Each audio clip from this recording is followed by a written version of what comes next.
ಮಧುರ ಮಕ್ಕಳೇ, ಕಾಲ ತಂದೆಯು ನಿಮಗೆ ಕಾಲದ ಮೇಲೆ ಜಯವನ್ನು ಪ್ರಾಪ್ತಿ ಮಾಡಿಸಲು ಬಂದಿದ್ದಾರೆ. ಮನ್ಮನಾಭವದ ಮಂತ್ರದಿಂದಲೇ ನೀವು ಕಾಲದ ಮೇಲೆ ಜಯ ಗಳಿಸುತ್ತೀರಿ. ಪ್ರಶ್ನೆ: ಆತ್ಮೀಕ ತಂದೆಯು ನೀವು ಆತ್ಮೀಕ ಯಾತ್ರಿಕರಿಗೆ ಯಾವ ಒಂದು ವಿಶೇಷ ಶಿಕ್ಷಣವನ್ನು ಕೊಡುತ್ತಾರೆ? ಉತ್ತರ: ಹೇ ಆತ್ಮೀಕ ಯಾತ್ರಿಕರೇ, ನೀವು ದೇಹಾಭಿಮಾನವನ್ನು ಬಿಟ್ಟು ದೇಹಿ ಅಭಿಮಾನಿಯಾಗಿರಿ. ರಾವಣನು ಅರ್ಧಕಲ್ಪದಿಂದ ನಿಮ್ಮನ್ನು ದೇಹಾಭಿಮಾನಿಗಳನ್ನಾಗಿ ಮಾಡಿದನು, ಈಗ ಆತ್ಮಾಭಿಮಾನಿಯಾಗಿರಿ. ಈ ಆತ್ಮಿಕ ಜ್ಞಾನವನ್ನು ಪರಮ ಆತ್ಮನೇ ನಿಮಗೆ ಕೊಡುತ್ತಾರೆ, ಮತ್ತಾರೂ ಕೊಡಲು ಸಾಧ್ಯವಿಲ್ಲ. ಗೀತೆ. ಓಂ ನಮಃ ಶಿವಾಯ.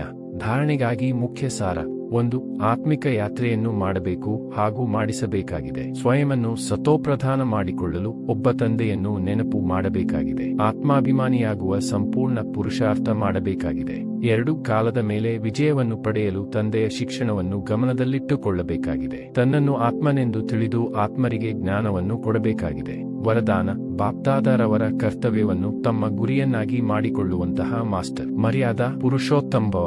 ಸ್ಲೋಗನ್: ಜ್ಞಾನಪೂರ್ಣರಾಗಿ ವ್ಯರ್ಥ ಪ್ರಶ್ನೆಗಳನ್ನು ಸ್ವಾಹ ಮಾಡಿಬಿಡುತ್ತೀರೆಂದರೆ ಸಮಯವು ಉಳಿತಾಯವಾಗಿ ಬಿಡುತ್ತದೆ.